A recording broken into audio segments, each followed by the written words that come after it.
Record. Good morning, everybody. It's Raffaellina and Becky here at Love Artemis Podcast. And today we wanted to welcome you to our second episode of our podcast.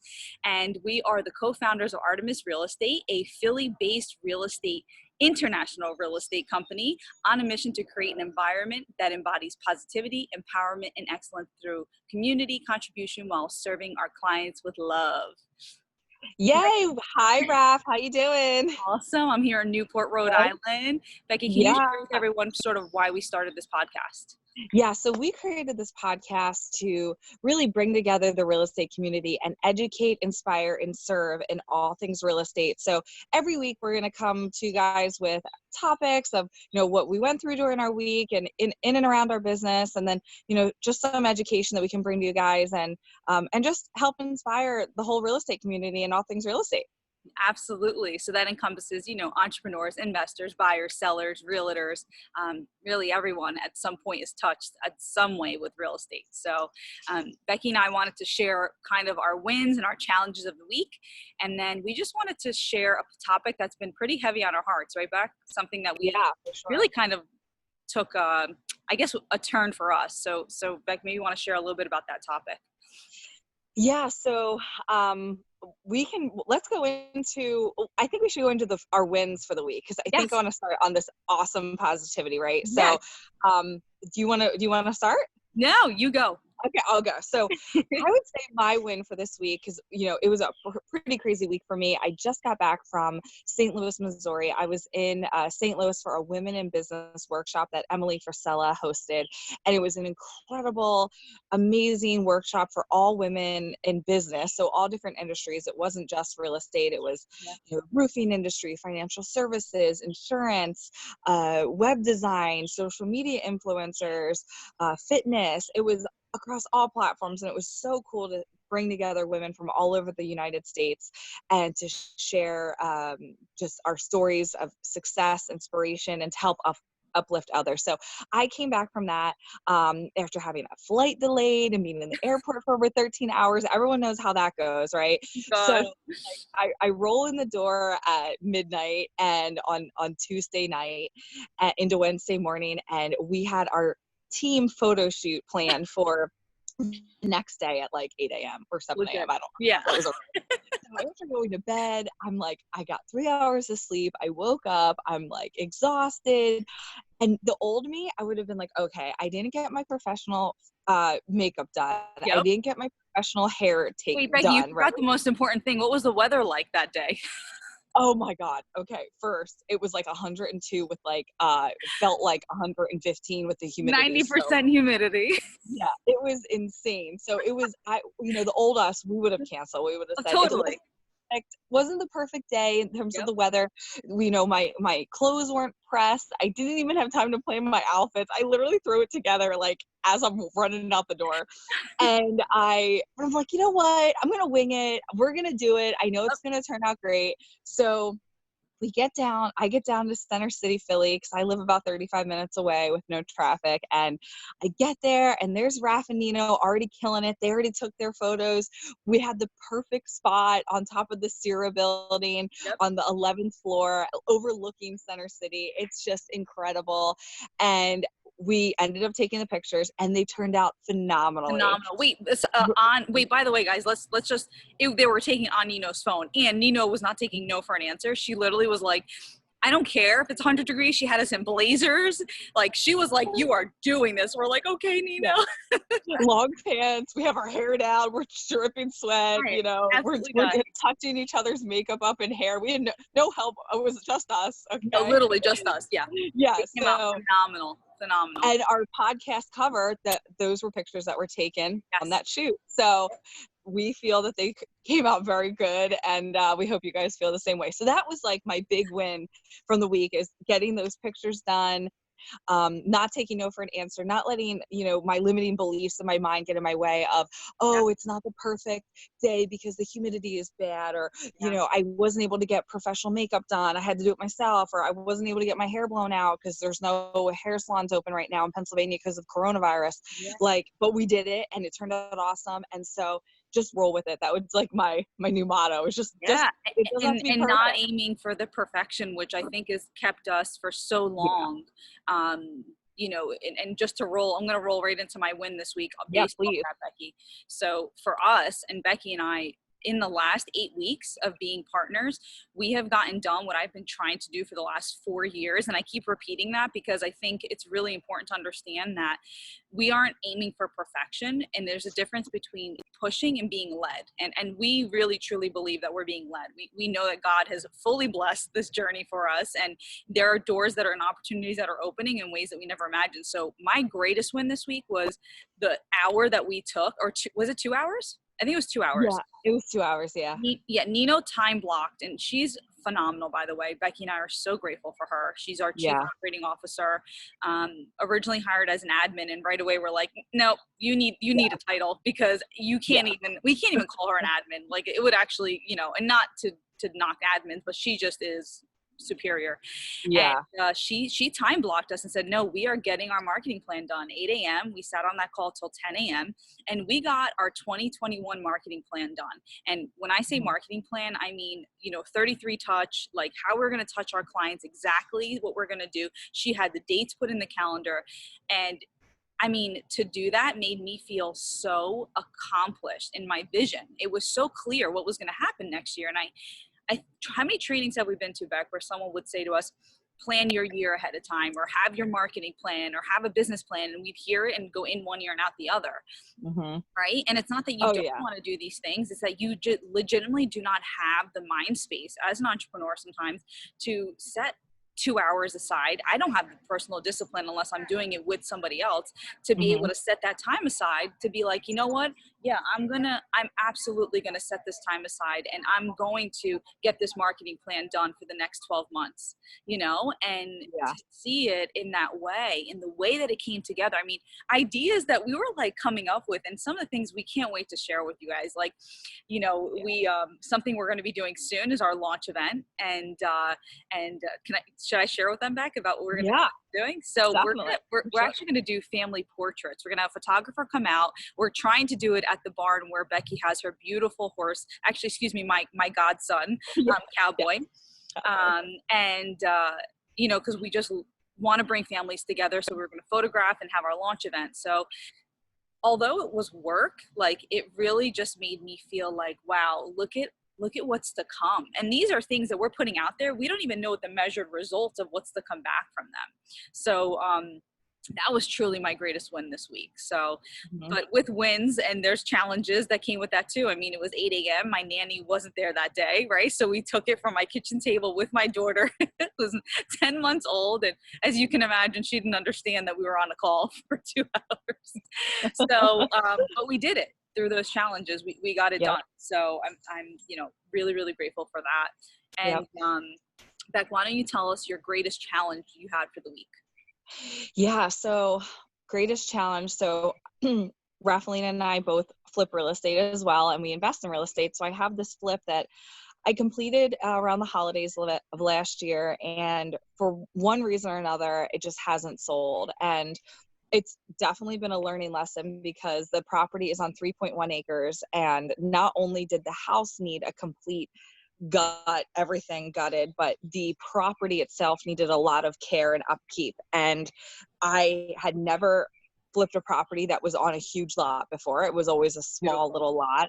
And I did not know, or I underestimated the cost of what it would take to remove trees, bring in fill dirt and topsoil, many triaxle loads of it, new redstone for the driveway, grade the lot, install drainage. It is thousands and thousands of dollars. Like, I probably spent over $45,000 just on the exterior, and the original budget for the house was 110, and I still needed to do the whole inside. Right. So needless to say, I went way over budget. I mean, an insane amount over budget. And there's no room left for profit. So at this point, I just need to sell it, because the holding costs are so great, because I have a hard money loan out on it, and there's taxes and insurance, and utilities, all the things that people don't think about when they're flipping. I mean, I knew and I thought about it, but I, grossly under budgeted the exterior work. So I finally took all the feedback and I installed drainage, which was another $8,000. So I finished that this week. So that was definitely a win, finishing that, and thinking that, the property is going to show really well now. And that was the only thing holding me back. And I just really need to get this off my plate. And I got an offer and it's just so low. I mean, it's over 100,000 less than what it was originally listed for. And it was just very, very, very disheartening. And it's these tough times that, it's tough times don't last, but tough people do type thing. And a lot of people can get discouraged from this and get out of flipping, but that's not us. We persevere and we push through. I actually wanted to say that to you, Beck, that I really want to condone you for and tell you that you not for once said, this is it. I mean, someone would lose $100,000 and I think that they would quit and say, I'm done.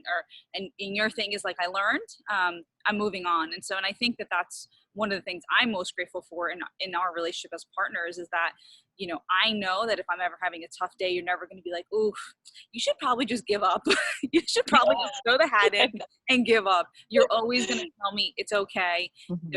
And you're always going to see the positive side of that. And having that someone around you who always has this light about them, even when you're going, I can't imagine being around somebody, you aren't wearing this as like, oh, I'm losing, because really to you, it's a win. You're like, my next flip, this will never happen to me again. And now you're so confident that you're going to help so many other people save and not have to experience that same challenge. So yeah. And so that's actually one of the reasons why we decided to start this podcast on our YouTube channel, is to share these real life experiences that a lot of people don't talk about. No one likes to talk about their huge losses and losing $100,000. And I mean, they all like to share their successes and how great they are and how much money they make and how easy it is. Yeah, it's not. And that's the realness of flipping and being a real estate investor and being in real estate. So we are here to share that with you and be authentic, transparent, and give you the tips and tips for success. So you don't do that and don't, make the same mistakes that Raf and I do. Yeah. So long story short, I got this offer and I had a bunch of showings this weekend. So I held off on signing it, but more than likely I'm going to be signing it today. So it'll be bittersweet because, I'm kind of sealing my fate for the loss on the property, but at least I know it's under contract and it'll close in 30 days and it'll be off my plate and we can speak about that experience. So that was my challenge for the week. I guess I can also take it as a win because I'm an optimist at heart. Let's be real. Yeah. I was going to say all challenges help us grow. Exactly. And also the other thing too, is the one thing that I also think is really important to mention, that Becky, she also set herself up in her business where if she took $100,000 loss, she isn't out of business, right? So the thing is, it's really important to understand is when you're flipping is that, you do not burn. Some people be like, burn the ships. And no, you don't invest every dollar that you make. She is investing investment dollars. So this isn't that loss. I just want to clarify that for some people who are like, oh my gosh, like, she's financially able to sustain the holding cost because of her, her hard work in her business. So she's able to take from one business to invest into the other. So, that's awesome. And I'm excited for you to sign that. So me too. So my greatest challenge this week was really I'm learning a lot about myself through this journey in our partnership because I really just want to be my best self. And I think what I'm really finding that is that I say yes to things, and sometimes I've lowered my standards to accommodate other people's needs. And it's something that Becky and I are going to align ourselves in, where we're going to set a standard and we're not going to hold each other accountable to each other. We're holding each other accountable to the standard. And I said yes to, decreasing my commission on a recent listing, to listing it at the price that the seller recommended, which is a big mistake, and to also accepting terms on my listing contract, basically just to get this listing. And I gotta be honest with you. I'm now talking to this client and I'm realizing that I formed this relationship with them where they're in control of me and my business. And the thing about that is that it's not that I love my clients and I want to serve my clients, but I also don't need to be taken advantage of. And I'm realizing that through this experience that what I asked myself is, would I, if someone were to be speaking to my partner this way, if I heard this person talking to Becky in this way, would I be okay with it? And I said no. And that's how I knew that I shouldn't be accepting this, is that, you know, it is really, really important in business in general to align yourself with individuals who are going to respect you as a person, and B, are going to respect the standards that you set. And if that's not something that they're willing to do, what I always say is there's a million other realtors out there who will take their business and refer them out so that you're still getting paid on it. And I know someone's like, oh, well, that's crazy. Why would you lose out on almost a $20,000 commission? Because it's just not worth it. What it ends up doing to you, the stress that it's going to cause you, you're not going to have your eyes open to all the other opportunities around you. And, you know, don't focus on, you know, what's the saying, Beck? Don't lose the dollars trying to pick up the pennies. Yeah, don't trip over Benjamins chasing after pennies. Yeah, something like that. But yeah. Yes, it's, you know, sometimes you have to let opportunities go in order to be able to have your eyes open to seeing what else is out there. So yeah, those were the challenges and wins for the week. And today we're just going to take a few short minutes to talk to you about giving yourself permission to succeed. So Becky and I were having a conversation. We talk every day, all day. And one of our conversations this morning was this awareness of permission to succeed. So I grew up in a very humble environment where, you know, you always exchange time for money. Everything was a sacrifice. And I never really thought that I deserved a lifestyle where I could earn money passively, or that I could deserving of wealth. Really, that's kind of the and so I'm here in Newport, Rhode Island, and I'm, you know, kind of taking my daughter through all these you know, the old mansions and these opulent, beautiful homes, and birds chirping. And, you know, I used to walk past these things and think to myself, oh, these are this is for somebody else. And this was kind of the first time that I kind of walked past those things and thought to myself, hey, maybe this is something that I could have, my family could have. So Becky, why don't you talk to us a little bit about what we were talking about with vision boards and kind of that situation that you were discussing with me earlier this morning? Yeah, so coming back from the Women in Business workshop, one of the things that Emily Frisella talked about was the importance of vision boards. And I always knew vision boards are important. When I first heard about vision boards, I was like, oh, those don't work, you know. And you read The Secret and you hear about the stories in The Secret about how the one guy made a vision board and then he moved. Right. And, you know, it had this old vision boards in a box, and it was like 10 years later and he unpacks the box and he looks at the vision board and he's living in the house that he put on the vision board. I like still get chills thinking about it. And he's like, this is the house, not a house like it. It's the house I put on this vision board 10 years ago. And he hadn't looked at them in years, and he kind of forgot he put it on there. So it gets ingrained in your mind, and you subconsciously work towards achieving those goals, and that's how you're able to attain it. And she talked about the importance of vision boards, and I wanted to have a vision board planning day and do vision boards, but of course, like everything else, we get so busy and wrapped up working in our business that we don't ever get a chance to work on our business. And that's just been a cycle of mine that I haven't been able to get past, this 13 million in closed volume. And that's why one of the reasons Raf and I decided to join forces and create this mega brand, the Artemis real estate team. So so vision boards, I'm like, oh my gosh, yes, we're doing this. So that was on my to-do list to bring back to the team. We're creating a vision board day. No questions asked. So then I'm in the airport and delayed. And I run into a bunch of the girls from the workshop. So we find a bar, we get some appetizers and a couple beers, and we're talking about vision boards, coincidentally. And the one lady, her name's Veronica, and she has this gorgeous, gorgeous engagement ring on her finger. And one of the ladies that we were with comments on it. That is such an incredible ring. Oh my gosh. And she's like, yeah, actually, this wasn't my original ring. You know, when we got married, we had, very little money, and it was way, way smaller than this. But my husband upgraded it, and this is what I have now. And she has a very successful financial services business. And she said, this ring was actually on my vision board, and I put it on there years ago. And this is something I always dreamed of having. And she said, I actually keep my vision board in my bathroom because if you think about it, if it's in your office, when you're in your office, you're being pulled in a million different directions. You're answering the phone, you're responding to emails, you're making to-do lists. You're not really looking at your vision board and like really manifesting it to become one with it. And she said she keeps her vision board in her bathroom because when you're in your bathroom, you're doing your makeup, you're brushing your teeth, you're doing your hair, and you really probably aren't working. And some people are, but you're looking at your vision board. Depends on the day. Yeah, right. So she's looking at this and she's staring at this ring and every single day. And then what do you know, years later, her husband buys it for her and it's on her finger and she loves it and cherishes it. So yeah, that was just so awesome.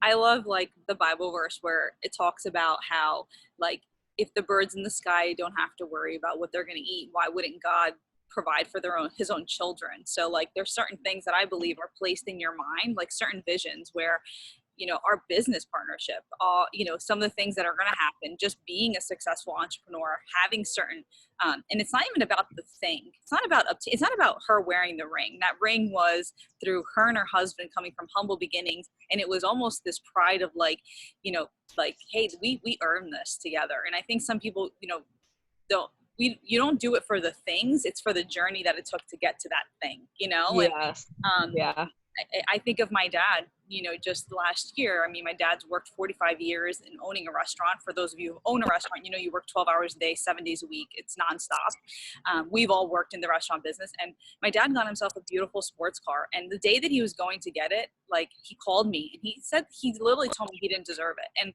like, to hear my dad say that just broke my heart, because I thought, oh my gosh, like I don't know anyone in this world that works harder than my parents, and like they deserve 10 of them, like not one. And he just couldn't convince himself that he deserved it. And I think it's really important that through the success that you tell yourself you deserve what comes with it, because if not, all you'll ever do is work. And I remember a distinct conversation with you, Becky, the day that you told me you were going to start riding again, and you were excited about buying a saddle, and now you have a horse, like, and how that little act of giving yourself one gift of what you deserve can lead to like so many other things, and oh yeah, it's true. I mean, I know for myself when, I got pregnant with my daughter, I said to Becky, I said, my push present is I'm going to buy a duplex. And actually Becky sold it to me. And I did, I bought my daughter a home. I mean, and I know I don't take that lightly, because I know for some, even just owning a home, let alone, and I don't, again, I work for every dollar I make. I've never been handed a single thing in life, but to be able to have the perspective of saying, hey, I want this and I can have it if I believe hard enough that I can have it. And, not just believing, but also praying for it, and having that where you're not, with the vision board, and Becky and I talk about this a lot. It's really also just understanding that you're allowed to have that. And I think once you allow yourself and you say, I deserve it, and you respect yourself enough to know that, things start to just happen. Right or wrong. Oh my God, 100%. There's things that I have, so I journal, and I haven't done it a lot recently. It's something I need to start doing more of, but there's Raph's journal. I want to share something that Becky taught me. So go ahead, Becky, finish the thing. So I still have a bunch of my older journals, and occasionally I'll just look back on them, and I write I statements like, I have X, or I do this, and like it's in the present tense. So Becky taught me this. I write down all of my I statements. So I have 13 of them that I'll share with you, Beck. Actually, Amanda got me this journal, little peonies, my favorite flowers. But Becky taught me to write my goals down in I am statements, and it's starting to like hit into my subconscious. Like I can feel it. I've been doing this for 2 weeks now, and it's starting to really I do it every morning and night, how you told me. And, that's the thing. Like if you actually take one thing that somebody you respect tells you to do and you put it into action, and it can be the smallest little act. It takes me 3 minutes. I timed it to do this. Yep. And you actually implement it, what it will start to do for your life. It changes everything. It changes absolutely everything. It's almost like, because when I was originally writing these I statements, I had no idea how I was going to afford the type of horse that I have, right? Like, I'm like, I don't have this type of money, because this is like years ago. I don't have this type of money in the bank. I have no idea what barn I would even find that I could afford to keep him at that would be of the caliber that I'd want. I have no idea how I'm going to afford the type of saddle that I want to go with this great horse. I had no idea how I was going to get there, but I knew it's what I wanted. So I made the commitment to write the statement anyway. And I just kept writing it over and over and over again every single day. So I didn't really change what I was doing every day. The only thing I changed was writing. I just wrote the statement and I incorporated that into my day. And I just went along doing what I was always doing, you know, my routine, buying and selling houses, working on myself, just following up with leads, just hustling every day. And eventually you look back on these I statements and you're like, I have that now. I have this, I have this, I have, and it's so cool because it's not like there's this magic sauce that like, oh, I write this I statement and then I got to do this. No, you just kind of write it and then you just keep doing the things that, I mean, you can't like lay in bed and watch Netflix all day and write these I statements. All right, I'm not saying that. I don't know if you saw the interview with Jim Carrey on Oprah. He's like, okay, he wrote himself $1 million check and then he had it like a year later or something. He goes, yeah, you can't write that check and then eat a sandwich. Like he like right. So I want to make that clear. Yeah. but it's not like you have to do something like totally crazy and like buy a course that's $100,000 that like teaches you how to, you know, it's just, you just do what you're doing every day and you look back on it because it really just manifests in your soul and you become aligned with the people and the places that are going to help you get to that place. And so I get the chills every time I think about it because I totally believe in it because I've lived it. I can speak about it and you have too, right? Absolutely. Yeah. I think it's forming the foundation in believing and in faith. So I think first and foremost is before you can set these big goals, you have to decide who that person has to be in order to attain that. Like you can't, you know, if you're someone I've always been a procrastinator. I wasn't always very disciplined. And then I realized that through different things that I have to be disciplined. I have to be disciplined to my eating, to my praying, to my, you know, for my family. And, you know, because if I'm not disciplined, what happens is, and that procrastination goes into my date night on my Friday nights with me and my husband. If I don't get my work done, then him and I don't have that. What does that affect? It affects our intimacy. It affects the love that we have. And then it goes into my Saturday, which is my day with my daughter, which then goes into Sunday, which is my day with God. So like, when you don't have those small habits to implement, it does change. It almost, think of it as like a domino, right? It literally can just push everything else out of the way, as opposed to creating this structure and building this incredible foundation. And I do have to say, like, over the past few weeks, Becky, and I think you and I have spoken about this, just really starting to be aligned in our vision and feeling like we're moving into exactly what we were destined to be doing and being on that mission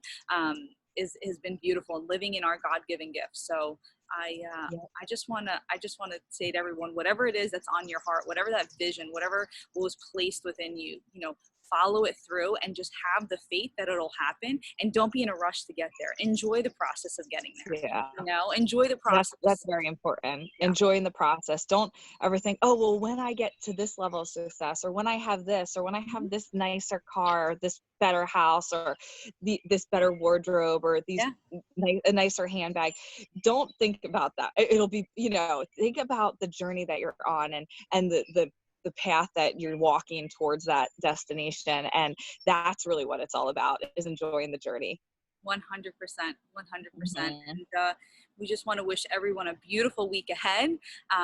Don't forget to like, share, or subscribe. Also check us out on Instagram at Live Love Artemis, on YouTube, and we'll be sharing more weekly. So don't forget to check us out.